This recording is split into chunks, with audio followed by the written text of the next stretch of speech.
This is one of my favorite weeks in Guidance 18. Learning styles can be so helpful in learning about how to study most effectively and how to take in information that it is a great tool I'm hoping you'll get a lot from. So it's important to know how you learn for a variety of reasons. What it's not intended to do is to label you or put you in a box and say, this is how I learn. I can't learn any other way. Because really, the more involved you are with the info in all kinds of ways, the better you're going to retain the information. No matter how best you learn, again, the more ways you interact with it, the better it's going to be. It's also not a measure of how smart you are, or a measure of worth, right? It's just what your preference is. There's no right or wrong. And while things might sound better, like, man, I wish I had more of that, there are ways you could strengthen and develop those traits within yourself, but it's a matter of what you want, not what's right or wrong or better than the other. So we will formulate a learning plan, hopefully, with these tools, and that will include using your dominant traits and also kind of knowing where those areas of weakness or struggle are for you so that you can adapt to those teachers that don't teach in a way you learn best, or work with tough material that, maybe you can take a different strategy to learn it better. So that's the goal of this lecture. There are a variety of assessments. Some of them are learning strategy assessments like multiple intelligences, and LSI is another one that we're not going to necessarily deal with. But your textbook also talks about the VARK or the VAC, and that's learning styles. So there's a couple differences I want to point out in each one of these. As a learning strategy, that's going to help you choose on how you're going to study most effectively. Also, where you might study, how long you can study effectively, what techniques might be most effective for you, and recognizing those strengths and weaknesses to adapt your study and learning time. The learning styles with the VARK is innate. It's involving your five senses. It's, touch, feel, sound, things that are natural to you.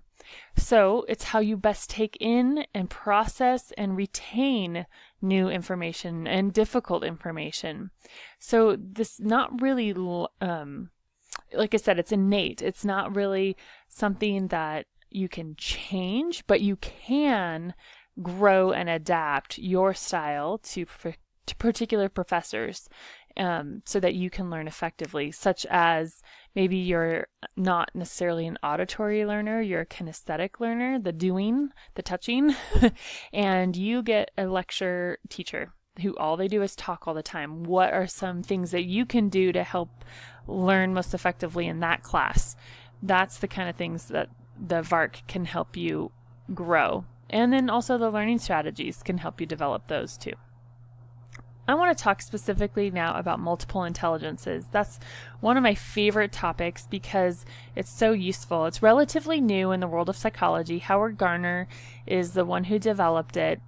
His book is called Frames of Mind. And because it's new, there are some definite don't use multiple intelligences. They don't mean anything. There's not much there, data behind it to suggest it's worth anything. But really, it's about usefulness and tools. It's not about defining you as a person. So I still think it's very helpful. There's a gal named Kathy Cook that I was able to watch at a conference, and she wrote a book, How Am I Smart? And it's based off of Howard Gardner's Multiple Intelligences.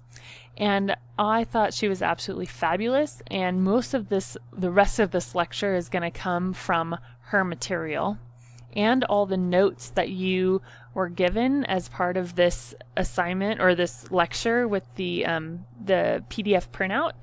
That is also from her website called celebratekids.org, I think, maybe .com. Anyways, everybody has all 8 intelligences. They can all be developed, they can all be strengthened, but some are probably more dominant than others for you. And these are the 8 types. listed here: word, logic, picture, music, body, nature, people, and self. And those are her simple terms. Howard Gardner had much more long language development in there. But let's kind of do a little overview. And in your packet that you're going to print out, you have a much more detailed description of each one of these smarts. So word smart is basically somebody who thinks with words, right? And when they get excited, they talk or write or do something with words. These people are good at arguing, persuading, entertaining with words. They often can instruct through the spoken word well. So there's all kinds of things that word smart people like to do. They can listen well. They can speak well. They enjoy reading, writing, telling stories, to retain information well. If you read out loud, if you listen to somebody read, if you discuss it or debate it, if you retype or recopy notes, play word games, journal writing, book reports, things like that will help you really develop the word smart part of your brain. And here on the screen, I just offer some particular study tips. If this is one of your strengths, this is something that you could do to enhance that for yourself. Logic smart people. This is when you're using this part of the brain, you're thinking with questions. And logic smart people, when they get excited, they ask more questions. Why is the common logic smart kid question, right? Why? Why is the sky blue? I don't know. So these questions just come naturally to a logic smart person's brain. They think in terms of cause and effect relationships and compare and contrast. They have a strong ability to reason. They love learning. They love math and science because they're answering those why questions and there's logic to the answers. 2 + 2 is always 4, right?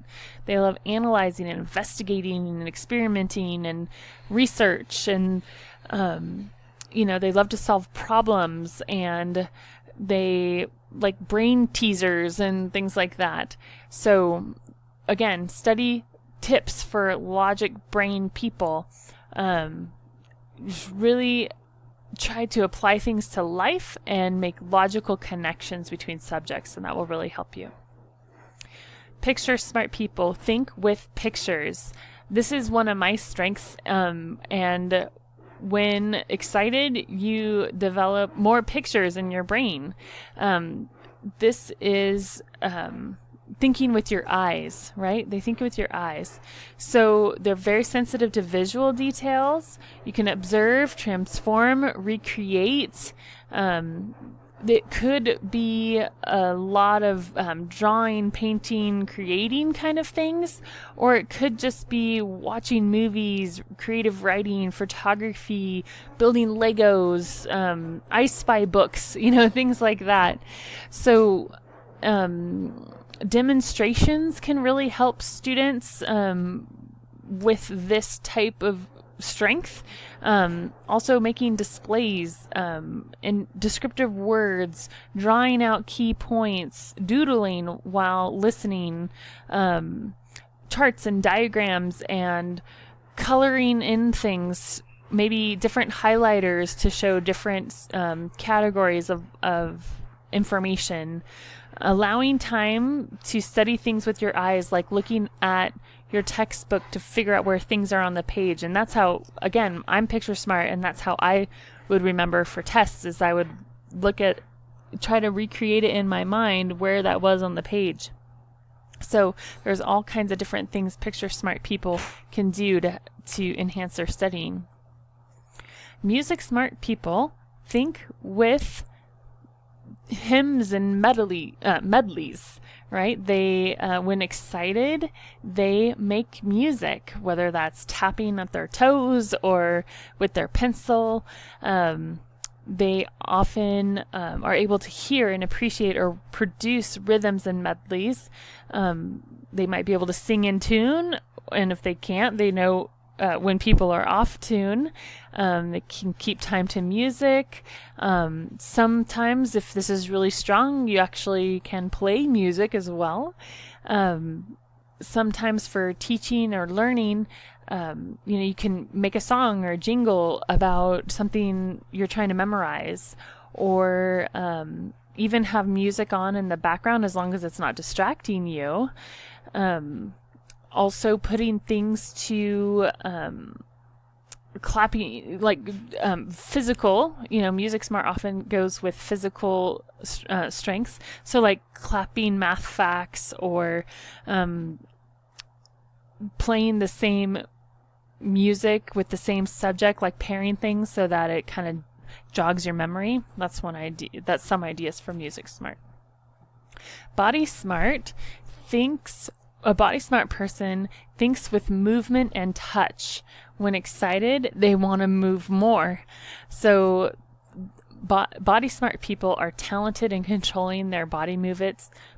These are often playing sports, or camping, or playing video games, or dancing, or chewing gum, or just doing some things that involve movement. There's a bunch of different ideas you can do for studying, like pacing with a clipboard, or sitting in a beanbag chair so it's not a stiff chair, or a rocking chair, using gestures as you're studying, using manipulatives to learn math. There's a bunch of different ideas there for Body Smart people. Nature Smart.